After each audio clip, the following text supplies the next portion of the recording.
C'est vrai que quand tu as les pieds et poings liés par ton CEO, c'est difficile de tester. Je m'appelle Étienne, je suis le fondateur de Junto, une entreprise de conseil en croissance. Aujourd'hui, je vous présente le format Quel est ton levier? L'idée, ça va être d'aller à la rencontre d'entrepreneurs, de dirigeants et de collaborateurs, tous exceptionnels dans leur domaine, et de venir décortiquer leur stratégie à la fois en termes d'état d'esprit, mais aussi en termes de go-to-market, donc ce qu'ils ont mis en place au niveau marketing et commercial pour vraiment être meilleur que la moyenne. Aujourd'hui, j'ai le plaisir de vous présenter Roman, qui est le CMO, directeur marketing de l'entreprise Cosmo Connected. Salut Roman. Hello. Hello Ça Etienne. va? Ça va et toi? Ouais, ça va, merci. Écoute, ça fait plaisir de faire cette interview avec toi. Merci beaucoup d'être présent. Le but, c'était vraiment de creuser un petit peu plus sur à la fois ton parcours et également ce que tu fais aujourd'hui chez Cosmo Connected. Donc, est-ce que tu peux commencer peut-être par te présenter, donner un peu plus de contexte sur ce que tu as fait avant, d'où tu viens Aucun souci. Moi, j'ai un parcours un peu atypique. Je racontais ça à mademoiselle. En gros, pendant 12 ans dans ma vie, j'ai été photographe de mode. J'ai fait des campagnes pour pas mal de grosses marques, dont American Apparel, c'est vraiment un de mes gros faits d'armes. Une de mes dernières campagnes aussi, c'était pour la marque de lunettes Oakley, où on a passé 3 mois à parcourir un peu tous les États-Unis, à aller un petit peu partout shooter des gros sportifs, des influenceurs, des stars du rap, etc. etc. Donc voilà. Et en fait, il y a eu un phénomène qui a un peu bouleversé le monde, qui s'appelle le Covid. Et en fait, j'avais 2 agents. Et les 2 ont complètement perdu leur chemise pendant le Covid. Moi, je me suis retrouvé aussi à du coup perdre ma chemise, plus de contrat, plus de job, alors que ma carrière était sur une très bonne trend. Et ce qui s'est passé, c'est que il a fallu que je me réinvente. Déjà, c'était assez compliqué pour fonder une famille. C'est un métier où tu es amené à voyager tout le temps. Beaucoup. Tu voyages tout le temps, tu es toujours dans des avions. Tu vois finalement pas ta famille, mais bon, tu vois des trucs assez incroyables.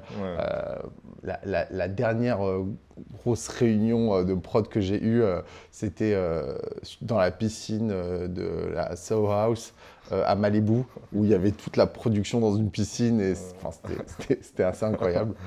Et du coup, aujourd'hui, c'est sûr que mes réunions ne ressemblent plus à ça, mais c'était plutôt une vie assez cool, mais il fallait un moment que ça s'arrête. Et le Covid est passé par là, et c'était plutôt pas mal.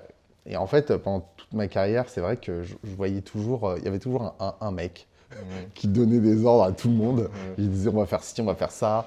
Non, la fille, elle sourit trop, etc. Et c'était soit le directeur de com, soit le directeur marketing, ça dépend des boîtes. Et c'est vrai que je me suis toujours dit, si je devais me reconvertir, c'est de passer du côté un peu obscur de la force. Et en fait, c'est ce que j'ai fait pendant le Covid. Du coup, j'ai perdu tout mon oseille, j'avais plus rien. Je suis rentré des États-Unis, je suis retourné vivre chez mon père. Donc vraiment, pour vous dire le niveau de, j'avais plus rien. Pendant le Covid, je me suis dit bon, qu'est-ce que je vais faire? Et je me suis mis j'ai vu une story d'influenceurs tech qui disait qu'on pouvait télécharger les cours de toutes les plus grandes universités du monde. Je crois que j'ai dû voir la même. Je pense qu'on l'a tous vu, cette story. Et en fait, je me suis dit, putain, c'est absolument génial. Et du coup, j'ai chopé des cours de l'ESCP, de Berkeley, NYU. Et pendant 4 mois, 4 mois, vraiment de manière assez intensive, à base de 15 heures par jour, j'ai étudié le marketing. Parce que évidemment, je n'y connaissais absolument rien du tout, de A à Z. Pour moi, j'avais fait des études de photo, donc quand j'entends dire des chefs-op qui disent la caméra elle est à 2.8, ça me parle. Par contre, savoir comment scaler une boîte, ça ne me parlait pas du tout. Donc du coup, j'ai fait ça. Énorme, ok. Et ensuite, bah, lors d'un dîner, j'ai réussi à convaincre une DRH de m'engager. En premier, elle m'a engagé comme dire de com. Et petit à petit, bah, j'avais des bonnes idées. Je saoulais mes boss pour leur dire bah, peut-être qu'il faudrait faire ça, mettre plus de budget dans ça, faire du SIA, faire du search, etc., etc. Et c'est comme ça que j'ai commencé à prendre des positions et que je suis arrivé chez Cosmo en tant que CMO. Ouais, parce que nous, on s'est connus avant, lors de ta précédente expérience. Exactement. Et ben, quand on s'est connus, je venais de prendre le poste de directeur marketing. Et du coup, bah, avant, la nana faisait des ads absolument seule et c'était une catastrophe. Ouais. Et c'est au moment où je lui ai dit, j'ai dit à mon boss de l'époque, il faut qu'on s'entoure des bonnes personnes pour pouvoir commencer à avoir des ads un peu plus efficaces, mieux paramétrés. Et c'est pour ça qu'on... Et toi, de ton côté, parce que moi, la manière dont je vois dont tu travailles, tu as des bonnes idées, tu suis tes intuitions. Ça vient d'où ça en fait? Parce que moi, je suis persuadé que dans le marketing, il y a un côté état d'esprit. Faut y aller, faut investir, faut prendre des risques en fait. Et j'ai l'impression de ressentir ça aussi dans la manière dont tu travailles. Ça vient d'où? Comment tu le... Est-ce que tu es d'accord? Ce mindset de A/B tester tout le temps, ouais, c'est ça? Ouais, exactement. Et puis, même de gestion de projet, tu vois, de tester des choses, ouais, d'A/B tester. Ouais, Alors, ça vient de deux choses. Là, je vais vraiment repartir dans l'enfance. Ça vient de... En fait, j'ai été scout pendant 15 ans dans ma vie. Et c'est vrai que la gestion de projet, tu l'apprends dès tes 12 ans. À 14-15 ans, tu dois gérer une équipe de 12 personnes. Enfin, c'est chaud, 10-12 personnes. Donc, tu dois gagner de la crédibilité, apprendre à être organisé. Et du coup, bah... J'ai appris à faire ça depuis petit, donc c'est vraiment, c'est devenu un vrai réflexe. Plus tard, ensuite, quand je suis devenu photographe, j'avais des sets où j'organisais des sets de 40 personnes, où il y avait, je sais pas, une dizaine de mannequins, donc il y avait des make-up, des assistants dans tous les sens. Donc ensuite, ça m'a vraiment formé. Est-ce que tu penses que si le fait d'être photographe, je connais pas assez bien ce métier-là, mais tu sens aussi des choses, tu vois une scène, c'est sûr qu'il faut se remettre en question absolument tout le temps pour voir ne serait-ce que le pourcentage de peau que tu vas mettre dans une image. Hyper précis sur des... c'est ça, ou est-ce qu'on va laisser une petite ridule ou quoi, aller dans la précision des choses. Et c'est vrai que par exemple aujourd'hui quand je travaille une ad sur Facebook, je vais aller tu vas loin. Je vais très loin et là je vais aller encore plus loin parce que je pense que on peut commencer à en parler. Il y a Advantage Plus qui vient de sortir et du coup le séminaire que j'ai fait la semaine dernière m'a quand même appris que il faut faire confiance à l'algo de plus en plus. Et deux, il faut faire des créas de plus en plus poussées. Et là, tu t'es bien positionné et du coup, pour le savoir. Ouais, et du coup c'est simple. Une créa toute simple avec un produit, une phrase d'accroche, ton logo et un prix. Il faut la décliner avec des fonds différents, des prix placés de manière différente, un wording hyper différent. Donc c'est vrai qu'il faut aller toujours dans la précision, aller chercher. C'est vraiment... Ouais, je pense que c'est important de le préciser, c'est que ce travail, notre métier aujourd'hui sur la partie acquisition, paid media, c'est vraiment aller chercher, aller creuser, aller geeker la campagne, le format, aller au bout des choses et on l'oublie souvent et c'est là où on va chercher la perf en fait. Ouais, et surtout sur du motion, du statique, sur de la vidéo, ça va être un peu plus compliqué, même si on peut imaginer des scénarios où on va pouvoir bouger certaines choses, mais... Juste pour prendre un petit peu pour redézoomer un tout petit peu, donc tu arrives chez Cosmo, Déjà, est-ce que chez vous, vous dites Cosmo ou Cosmo Connected? Ouais, on dit Cosmo. Ok, On dit Cosmo. Cosmo, ouais. Est-ce que, quel est le contexte dans lequel tu arrives et globalement, est-ce que tu peux décrire un peu la boîte, les produits Ouais. et un peu toi ton constat et là où tu as envie d'aller, puis après on pourra peut-être aller plus dans le détail sur les campagnes et tout. Alors, on peut commencer par là où j'ai envie d'aller. Ok. Faire en sorte que dans 3 ans, on fasse 60 millions de chiffre d'affaires. Ok. Et je le dis clairement, qu'on soit les concurrents directs de la marque Casque, Ok. KSK, qui font un super boulot. Mais je pense que, et la raison pour laquelle j'ai rejoint Cosmo, c'est parce que je suis intimement persuadé qu'on peut faire beaucoup mieux. Parce qu'on a un produit qui est aussi beau et design qu'eux, mais ce qu'on rajoute, c'est de la connectivité. Et aujourd'hui, on voit que sur les pistes cyclables, dans les villes, ça devient de plus en plus problématique de prendre son vélo. Ouais. C'est hyper anxiogène. Les pistes cyclables sont bondées à 19h.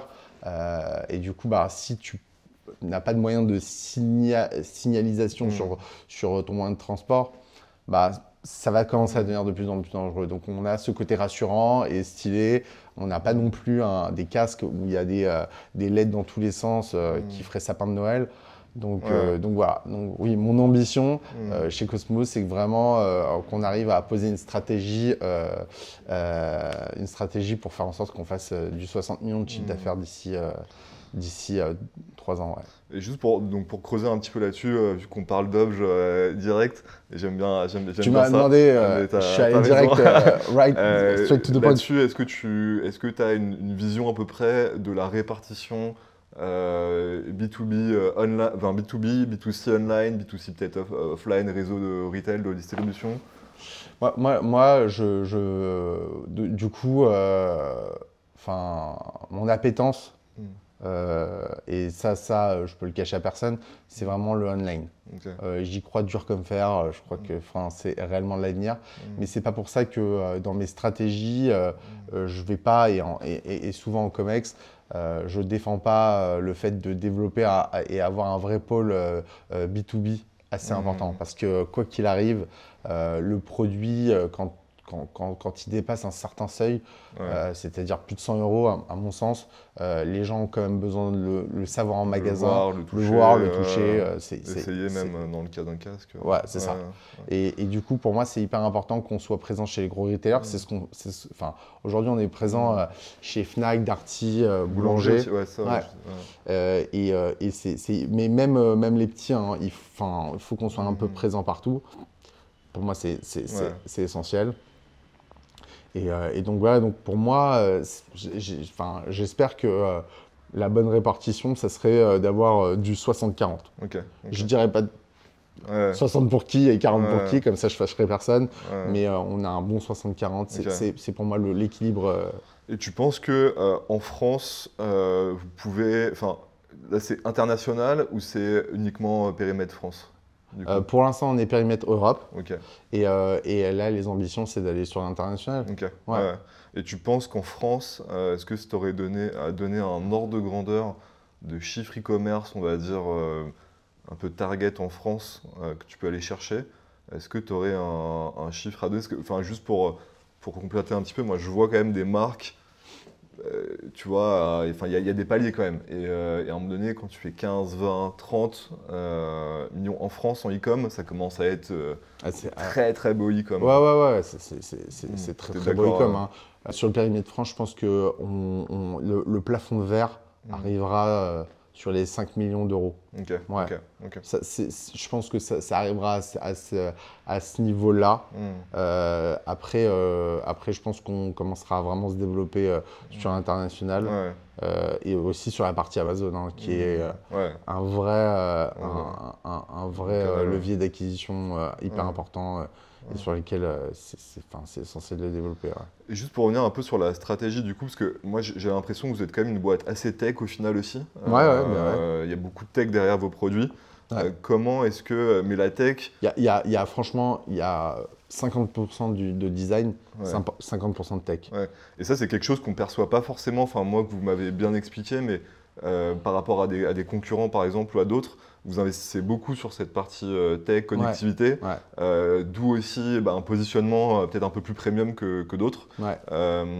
est-ce que toi, dans le marketing, est-ce que c'est quelque chose où c'est des fonctionnalités que tu attends du produit, mais c'est peut-être plus difficile de communiquer là-dessus, comment tu communiques En fait, le côté tech, en fait, pour moi, sincèrement, ça doit être la cerise sur le gâteau. Okay.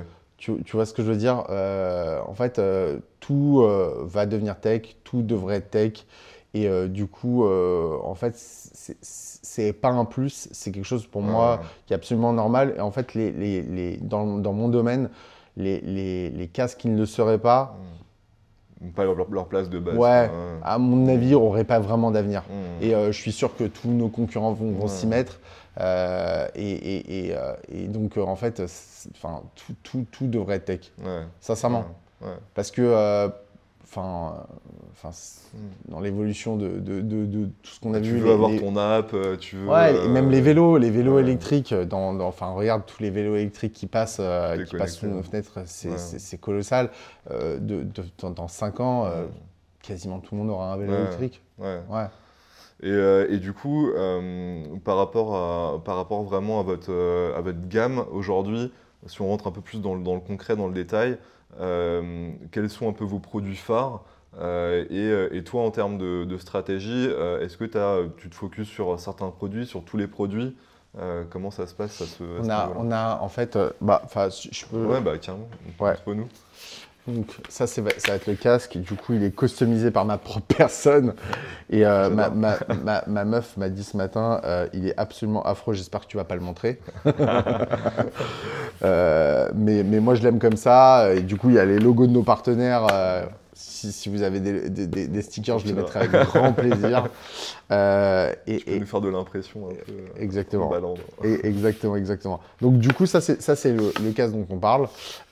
Et en fait, on a un produit, ça c'est le produit mère de chez Cosmo Connected. Et en gros, ça c'est une lumière.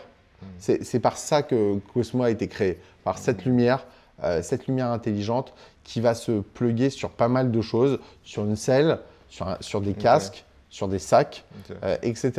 Donc ça, c'est notre produit qui va un peu piloter tous les autres produits. Donc aujourd'hui, quand tu freines, ça le détecte. Exactement. Quand tu freines, ça le détecte tout seul. Tu as une petite télécommande sur le guidon.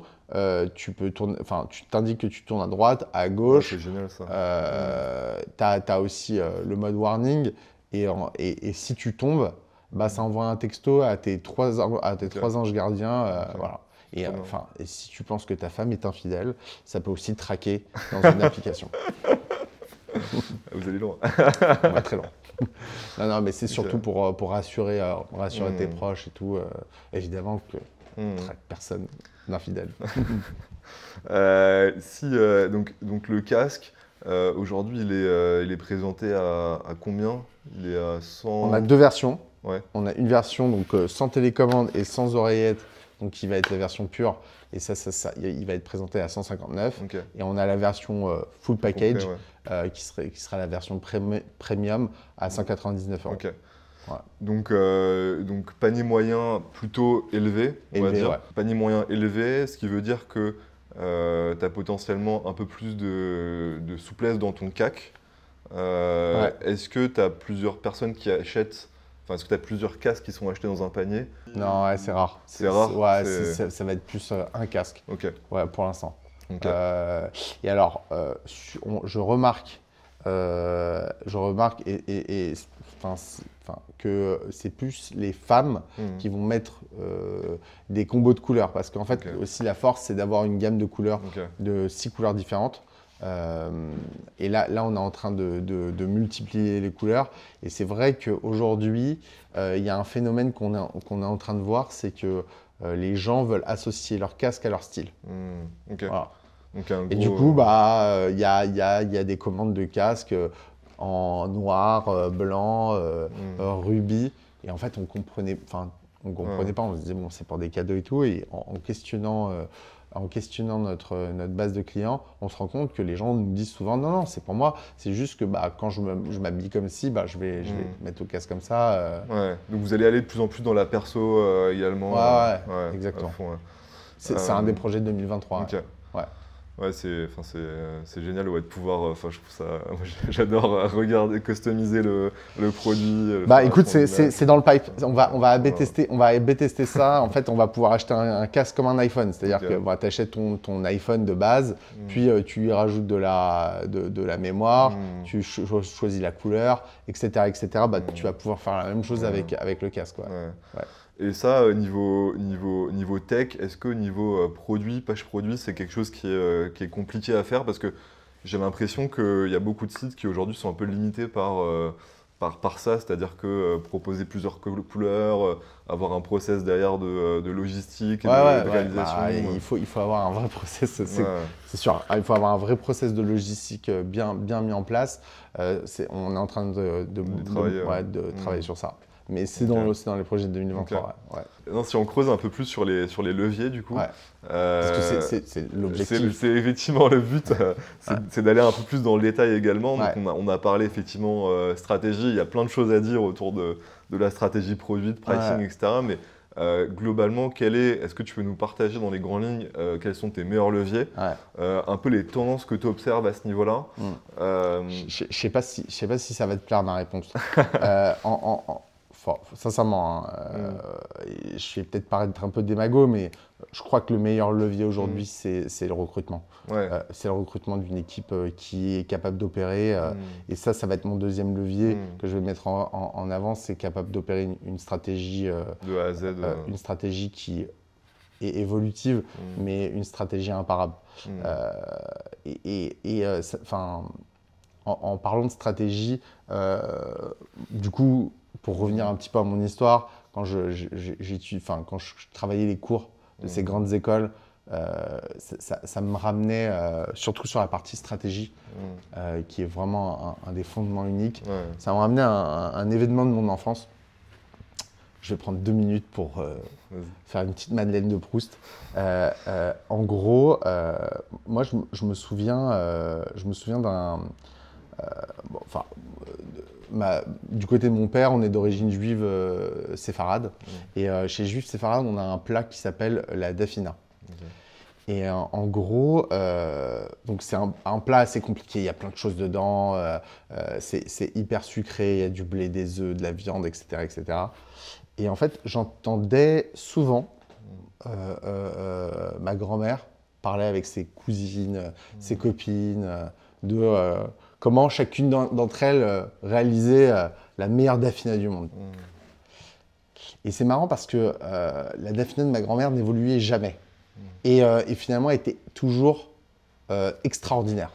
Et c'était toujours un rêve de la manger. Et en fait, ce qui se passait, et je l'ai compris un petit peu plus tard, c'est qu'elle a juste adapté la recette à son public. Elle avait l'extrêmement bonne stratégie pour savoir que ma cousine n'aimait pas les oignons, l'autre n'aimait pas la coriandre, l'autre adorait les épices, etc., etc. Et en fait, elle adaptait toujours cette dafina au public qu'elle avait à sa table. Et en fait, j'ai toujours gardé ça en mémoire et c'est vrai que c'est exactement, pour moi, ça sera toujours le meilleur levier du monde. Avoir toujours une stratégie qui est évolutive mais qui est vraiment en phase avec le public, avec ton bassin d'audience, pardon.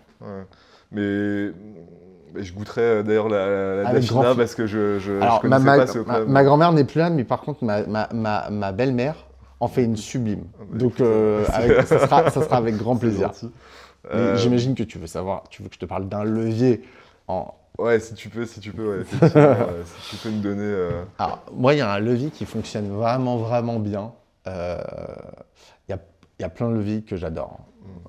Déjà, sur la partie méta, c'est un de mes leviers préférés, mais ça va être vraiment pour aller taper du haut de funnel et je trouve que ça restera quand même le meilleur si tu vas pas sur des formats, des médias télé ou du print 4x3 dans le métro. Méta, ça restera quand même un des meilleurs leviers pour moi. Mais il y a un levier qui me surprend.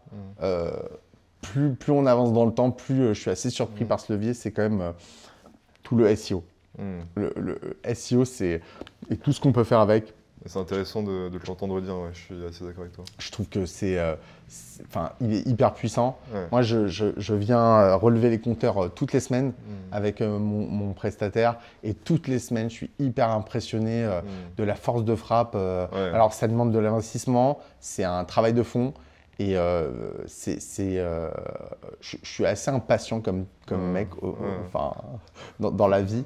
Et c'est vrai qu'avec le SEO, j'ai vraiment appris à être vraiment patient, à travailler les choses vraiment en fond de cours. Mais là, par contre, c'est un flux derrière. C'est violent. C'est violent. Ouais. Et du coup, j'invite tout le monde à aller à écrire des articles, à faire du backlink, à faire des vidéos, à faire énormément de contenu. Mais quel est, parce que je suis hyper d'accord avec toi sur le SEO, je trouve que c'est un levier qui a su se réinventer depuis 20 ans, mais qui en fait est très long effectivement la détente, mais derrière il y a un volume d'utilisateurs qui est massif, qui est qualitatif, qui est rentable. Donc c'est un super levier, mais parfois lorsque en plus on lève des fonds par exemple, on n'a peut-être pas la vision à 24-36 mois. On se dit est-ce que j'investis là-dedans, et finalement c'est le bon moment pour y aller, mais il faut convaincre aussi. Donc ça me rappelle une conversation que j'ai eue pas plus tard que la semaine dernière avec une CMO qui bosse dans une fintech. Qui me disait, une fintech écolo, hein. Elle me disait non, on va pas faire de SEO, ma boss, elle y croit pas, elle y comprend rien. Je pense qu'aujourd'hui, si tu en es à ce niveau-là, c'est qu'il y a un réel besoin d'éducation sur toute la partie SEO. C'est sûr que ça fait peur. Le problème aussi, c'est que beaucoup de prestataires, quand on va les voir, arrivent avec une espèce de vague de termes techniques. Ils ne se rendent pas compte que les CEO, ils viennent d'univers peut-être hyper différents, qui comprennent vraiment pas pourquoi il faut mettre 5000 balles sur la création de contenu, et que en fait, tu vas pas du tout voir les résultats maintenant. Mais en fait, le truc, c'est que c'est complètement essentiel pour tapisser ton bassin ton reach. Puis au-delà de ça, tes campagnes, soit Meta, Google, etc., si tu as une architecture de site qui est claire pour ton utilisateur, parce que c'est ça à la base, c'est quand même d'avoir une structure de site et d'architecture claire, tu sais que tes campagnes automatisées vont hyper bien fonctionner en fait derrière. Donc c'est logique, quoi. C'était ma problématique quand je suis arrivé chez Cosmo. On avait un site qui avait une architecture catastrophique, mais vraiment cata. On a tout revu de fond en comble. Ça nous a pris. On a refait un site en 4 mois. Donc là, c'est là où je reviens sur l'équipe qui t'entoure. Sans l'équipe En plus, un site, on sait qu'il y a toujours des sujets. C'est ça. Souvent, ce que j'observe, c'est que les marques ont un petit tout le monde a son petit secret. Tu vas peut-être pas nous le dire, mais en tout cas, tout le monde a un peu son levier de prédilection, et pour certaines sociétés, c'est pas le même, etc. Non, c'est sûr. Est-ce que toi, t'aurais ça, ou en tout cas, tu te dis, bon, là-dessus, on est excellent, on craque un truc, même sans le dire. Franchement, honnêtement, ça dépend des périodes. C'est-à-dire que, déjà, le travail de fond, c'est du SEO. Et ça, je vais vraiment le travailler beaucoup là-dedans, sur toute l'année, et de plus en plus. Et ça, c'est vraiment ce qui tapisse notre stratégie. Et ensuite, franchement, ça va vraiment dépendre des périodes. En ce moment, l'affiliation, ça cartonne. Parfois, je vais aller plus sur du Google. Parfois, je vais aller beaucoup plus sur du SIA, etc. Et honnêtement, ça va vraiment être très fluctuant. Mais c'est ça le e-commerce aussi. C'est hyper intéressant ce que tu dis, parce que du coup, tu as ta palette, on va dire, de leviers. Tu te dis en fonction des périodes, de ce que je veux faire. Non, mais si tu vois mon Notion, j'ai vraiment tous mes leviers qui sont classés les uns en dessous des autres, et on voit sur un agenda, on voit ce qu'on anime ou pas. Chic. Alors il y a des trucs sur lesquels on essaie de rester vraiment assez régulier parce que si tu commences surtout les leviers où il y a de l'algorithme, si tu commences à taper l'algorithme dans tous les sens et à lui faire des montagnes russes, stratégie zéro. En fait, c'est un petit peu ma problématique au début. C'est ce que moi, j'ai appris à faire de l'ADS où à l'époque, c'était il y a longtemps, où il fallait vraiment hyper bien setuper son account manager, il fallait vraiment une créa, un wording, un setup, une audience, etc. etc. À cette époque-là, à la limite, ça fonctionnait. Mais aujourd'hui, avec les évolutions de tous ces leviers où il y a vraiment beaucoup de AI derrière, il faut vraiment hyper faire confiance. Tu donnes ton oseille, tu fermes les yeux et tu attends que ça tombe. Tu donnes la créa. Tu donnes ta créa, tu travailles et tu attends que ça tombe. Tu regardes, tu essaies de comprendre l'algorithme. L'algorithme est hyper fluctuant, mais en principe, ça fonctionne. Alors, moi quand je vois un mur, au lieu de contourner le mur ou de passer au-dessus ou d'attendre, je traverse le mur.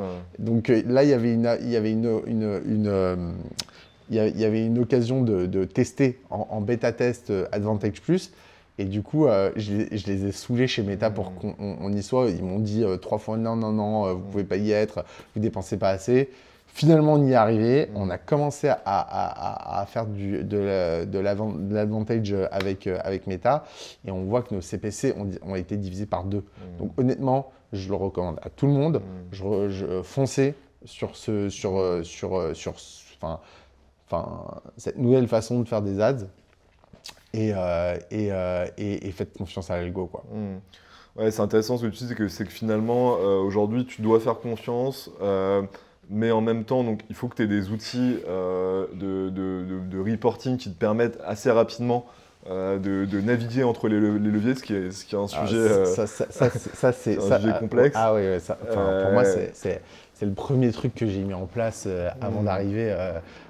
Quand je suis arrivé chez Cosmo, j'ai mis en place un data studio qui est hyper complet et on le fait évoluer mois après mois. Ça, c'est intéressant, c'est qu'en fait, à la fois faut que tu le mettes en place, mais derrière que tu le fasses évoluer parce qu'un truc statique, ça fait pas l'affaire.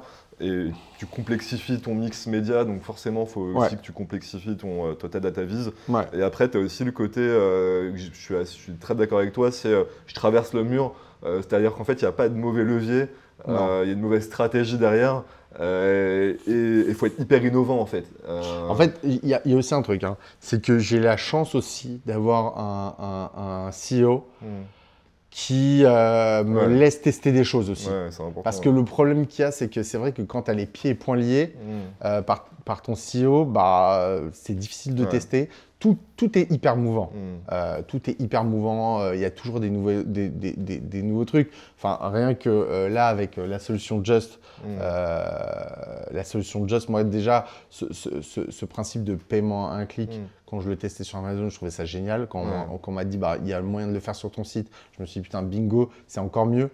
Je l'ai mis en place cet été, c'est 20% de mes achats par jour que les gens payent sur Just. C'est colossal. C'est colossal. Et du coup, c'est un truc que tu n'avais pas, que tu mets en place et 3 mois après, mais je l'ai mis en place en une matinée. On a fait le call, il m'a convaincu, je l'ai mis en place en une matinée, ça ne m'a rien coûté. Et si t'es pas bol là-dessus, tu l'aurais pas, t'aurais essayé. En fait, le problème aussi, et moi, j'ai vécu du coup aux États-Unis pendant 4 ans. C'est vrai qu'il y avait un niveau de process qui était largement moins complexe. En France, il y a énormément de process. C'est pour ça que j'adore travailler dans une startup parce que le niveau de process, c'est je prends mon téléphone, j'appelle mon CEO. Est-ce qu'on part sur ça? Ouais, vas-y, go. Et en fait, finalement, il est go il est OK pour tout tester. Et ça, c'est hyper agréable de pouvoir avoir quelqu'un qui t'écoute, qui te dit, qui te fait confiance et sur lequel tu peux tester. Il y a des trucs sur lesquels on s'est ramassé, on a arrêté. Il y a des trucs, c'est des succès. Et plus on avance, plus on itère et plus on essaie d'aller chercher le succès. Grâce à cette stratégie de tout le temps AB tester tout, voilà, on a quasiment fait x10 par rapport au mot où je suis arrivé. Ce qui est énorme. Donc la vérité, c'est d'avoir une stratégie, de la remettre en question tout le temps. Et pour moi, si je dois conclure, je sais que ça va pas te plaire parce que tu veux, j'imagine qu'on parle d'un levier, mais pour moi, c'est la stratégie et l'équipe qui l'opère. C'est ça le meilleur levier que... Non, mais je suis entièrement d'accord avec toi et c'est intéressant justement de voir le sujet d'un point de vue plus mindset, ce qu'il faut en termes d'équipe et ce qu'il faut en termes de traverser le mur. Tester plein de choses. Je pense qu'en termes d'équipe, c'est un gros sujet. C'est clair. C'est un gros sujet pour vous, avoir des bons account managers qui... il faut en fait aller au fond des choses et effectivement, il faut être hyper innovant, je pense. Tu parlais d'Advantage Plus. Si tu es le premier à tester, c'est que souvent la bêta, elle a été... si la bêta, elle est dispo, c'est souvent que les stats, elles sont bonnes derrière et que ça a été testé.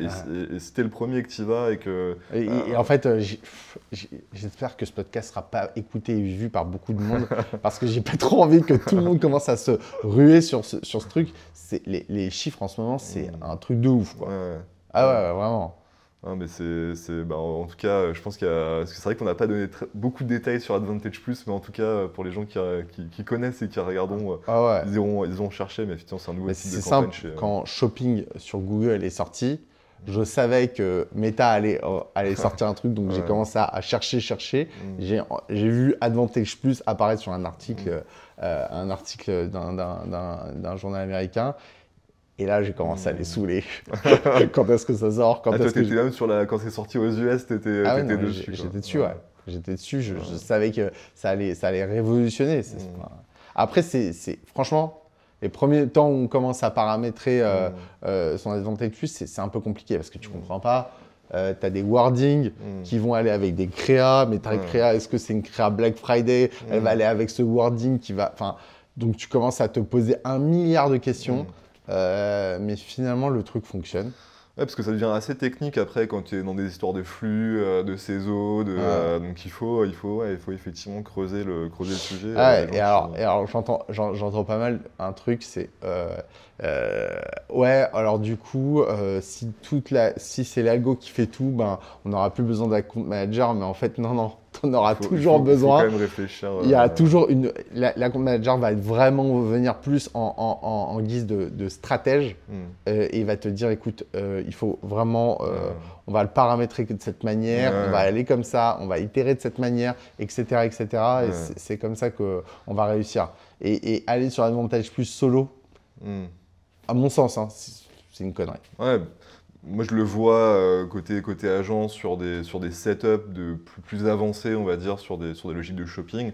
Si tu n'as pas effectivement l'expertise, l'expérience, oui, tu peux balancer ton flux comme ça, mais oui, c'est sûr que tu ne vas pas t'attendre aux mêmes performances que si tu fais des choses bien segmentées, avec une strat derrière, clairement. Yes. Écoute, merci beaucoup Roman. C'était un plaisir. Super, et puis ça a été un plaisir d'être le premier. Merci beaucoup. J'espère que cet épisode vous a plu. N'hésitez pas à commenter, à suivre, à partager, à nous faire vos retours. Et on se retrouve sur le prochain épisode.